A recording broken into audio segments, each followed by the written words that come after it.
Ajuri Ngelale's resignation, a strategic exit from a struggling government.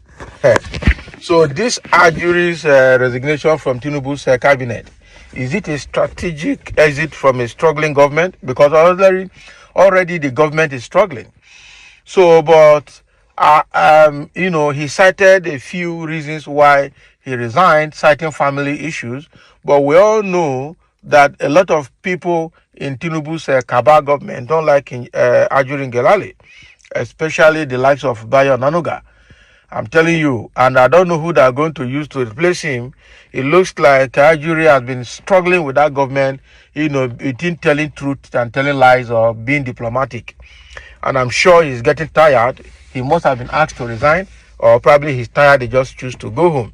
But the question that is being asked here, is it a strategic exit from a struggling government? Well, most likely. Let's dive into the analysis to also understand this perspective. In a surprising turn of event, Ajuri Ngelale, special advisor to President Bola Tinubu on media and publicity, has resigned from his position, citing medical issues within his immediate family as a reason for his indefinite leave of absence, while the official statement paints this as a personal matter. Many insiders and political observers suspect there is more beneath the surface than meets the eyes, and that might be true. A decaying administration, Ngelale's exit signals crack in Tinubu's leadership, not be lie. Since Bola Tinubu's inauguration, his administration has been dogged by controversy, particularly regarding communication from the presidency.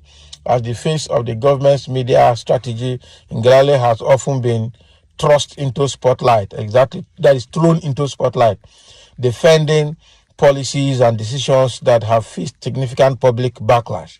While Ngelale was initially seen as a confident and competent spokesperson, his resignation has raised eyebrows and sparked debate about whether his departure is more about the dysfunction within the government than any personal issues. Many are speculating that Ngelale's exit is a strategic move, distancing himself from an administration that has been criticized for its inefficiency, lack of transparency, and inability to manage critical national issues effectively. His departure could be seen as a subtle protest against the mediocrity that has come to define this administration, a refusal to continue endorsing decisions that fail to meet the needs of the people. The misinformation machine, not a lie. Over recent months, the Tinubu administration's media department under Ngelale's watch has been accused of spreading misinformation and inconsistent narratives. Notable among these were the inaccurate fuel subsidy communication.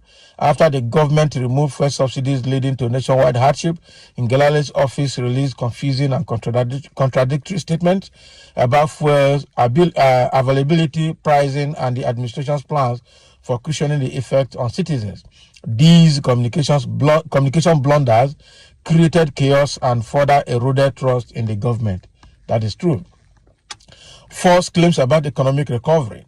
So in multiple media addresses, Ngelale's team asserted that Nigeria's economy was not on a rapid path to recovery.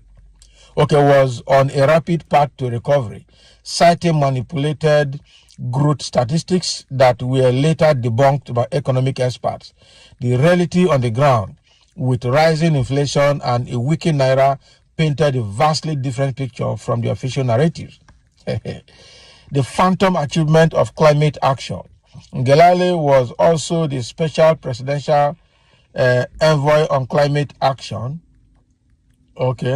And his office touted progress in Nigeria's climate change initiatives, including major international partnerships. However, investigative reports found little to no tangible development on these fronts, leaving many to wonder if these achievements existed only in press releases. These instances of misinformation have been deeply damaging to the credibility of Tinubu's government, and Ngelale's departure could signal his unwillingness to continue defending such missteps. Inner circle feuds and and power struggle. Of course, that is one of the issues. Beyond the misinformation and public relations challenges, there have also been rumors of growing tension within Tinubu's inner circle, with Ajuri and Ngelale reportedly clashing with other key figures in the administration. Sources close to the presidency indicate that there has been a significant power struggle over messaging, with some factions within the government pushing narratives that Ngelale found untenable. Not be smart, especially somebody like Bayo Nanuga. So his relationship with key members of the administration, particularly those close to Chief of Staff Femi Gbadebo, has reportedly been strained. Insiders suggest that Ngelale was often sidelined in critical decision-making processes, despite his role as the official spokesperson for the president. This lack of cohesion and unity in messaging only added to the disarray within the administration, further alienating Ngelale from the leadership team. A tactical retreat, okay? It might be a tactical retreat for Ngelale. So given these factors, it is not hard to imagine that Ngelale's resignation is in fact a tactical retreat, a way for him to salvage his reputation before the ship sinks completely. Now, while his official statement emphasized family matters, many believe that this is simply a convenient cover for what is truly a principled exit. Ngelale has long been regarded as a capable and ambitious figure, and it is unlikely that he would bow out quietly from national service without a significant reason. So in his resignation statement, he mentions looking forward to returning to public service when time, healing, and faith permit. The implication here could be that Ngelale is leaving the door open for a future in politics, possibly in a capacity far removed from the Tinubu's administration. And then what is the bigger picture here? Ngelale's resignation, while framed as a personal decision, could reflect a deeper discontent with the Tinubu's government as one of the most visible faces of the administration. His exit could signal to the public that even insiders are beginning to question the direction the government is heading. Exactly. So whether Ngelale will speak more openly about his reasons for stepping down remains to be seen. But one thing is clear, his departure has left a noticeable void in the already embattled Tinubu's government. As Nigerians continue to grapple with the challenges of daily life, from economic instability to political uncertainty, the resignation of such a high-profile official adds yet another layer of complexity to the nation's ongoing struggle. Ajuri Ngelale may have left the stage, but the questions about the competence and credibility of the Tinubu administration remains. That is the truth. That is the truth. That is the truth.